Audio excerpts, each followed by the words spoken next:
Welcome to the fifth day of Techmas. In this lesson, we are going to sort an unorganized Google Sheet. Please be aware you should have a Google Sheet that you access through the day's challenge in the Techmas Canvas course. I have a very similar Google Sheet, however mine is different because if I use the same sheet, I would give away the answer for the day's challenge. You have a list of people, you have their first name, their last name, and a random number for each person. My list has 50 people, I believe yours has 500. The process is the same whether you have 2 or whether you have 5,000. I am going to left click, drag, hold down, and select columns A, B, and C. That selects all the information in those columns.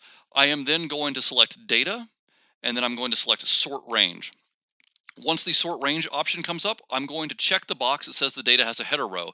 This means that the first row, in this case row 1 obviously, has the first, last, and random number identifiers, and they're not actually valid information.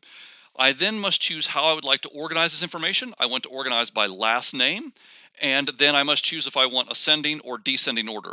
I want ascending order, so I'm going to make sure the data has a header row, that last is selected, and A to Z is checked, and then I'm going to click sort.